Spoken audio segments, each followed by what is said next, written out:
But I got to talk to you about the Magic here. What's going on? You held water when Paolo was out. You held water while Franz was out. But now it seems like they're struggling to keep their heads above water, let alone swim with both of them back.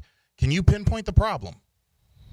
I think the biggest thing you can look at when you look at the struggles of the Magic is, one, the chemistry and continuity with getting Franz and Paolo back, assimilating together, playing on the court again.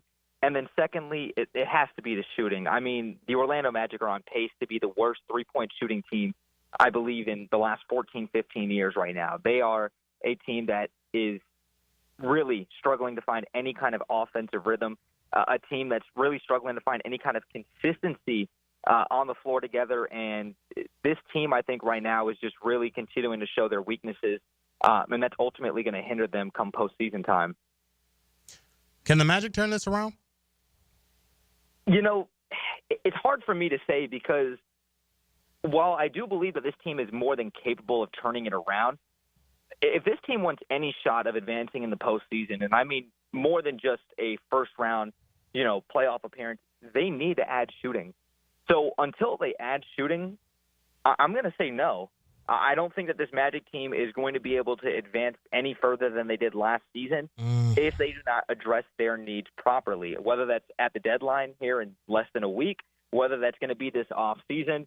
But as things are currently constructed, this Magic team might be able to get healthy. They might be able to be competitive moving forward. But until they address their shooting needs, I don't think that this team's going to be able to advance much further.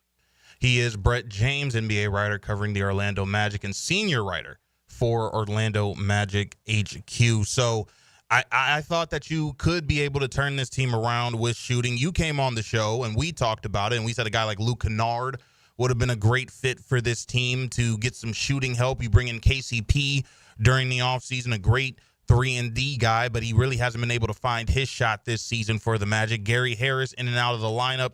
As a team, you're not even shooting league average from beyond the arc. So do you go all in before the deadline trying to get another shooting threat here in Orlando?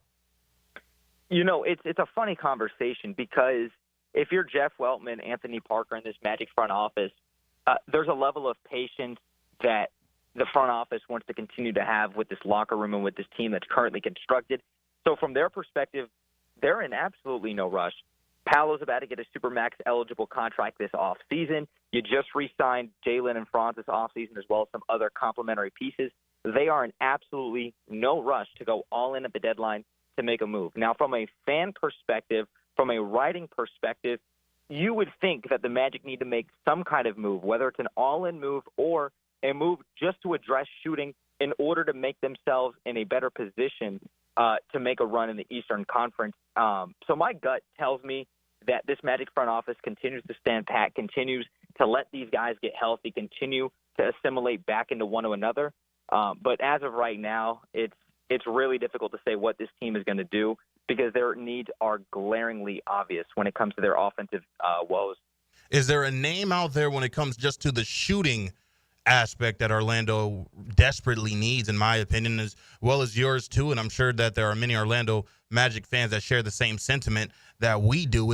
Is there a name out there that you like? Is Luke Kennard still a guy that you're high on? Cam Johnson seems to be a guy that's on many teams' wish lists. Maybe Orlando gets in that talk with the Brooklyn Nets.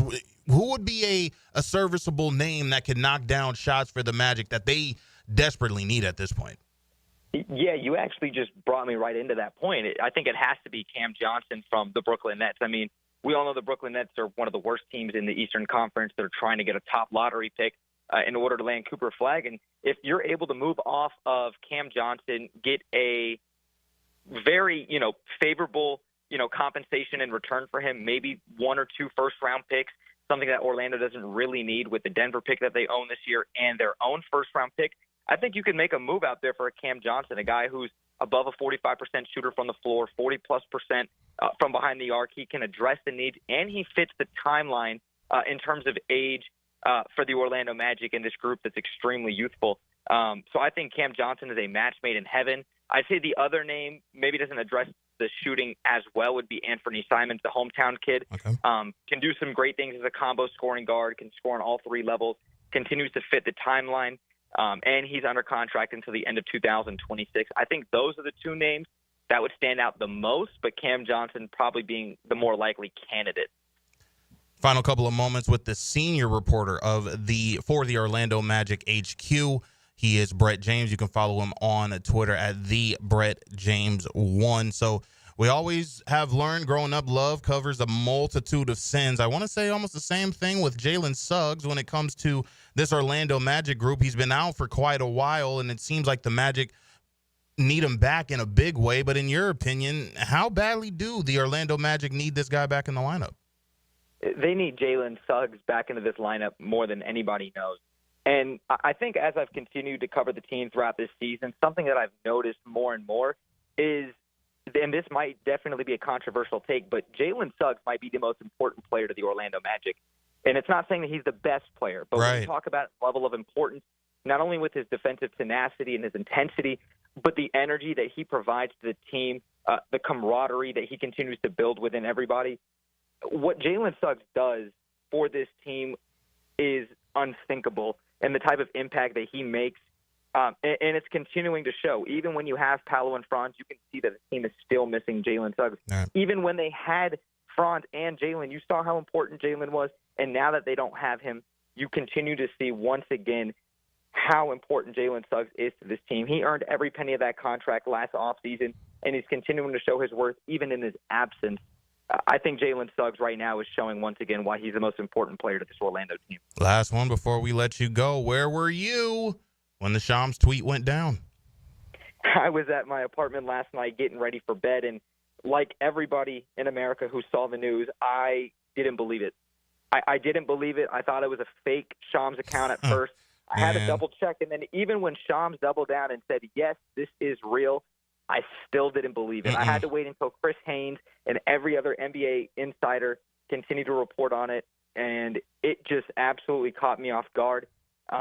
What an incredible trade, probably the biggest trade of my lifetime, trading Luka Doncic at 25 years old, entering his prime after just going to the finals.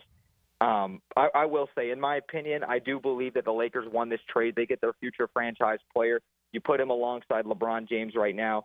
And the Mavericks are in win-now mode. I don't think that this team's going to be able to win it all, but, props to them, I guess, for going all in, even though they had to come at the expense of Luka Doncic.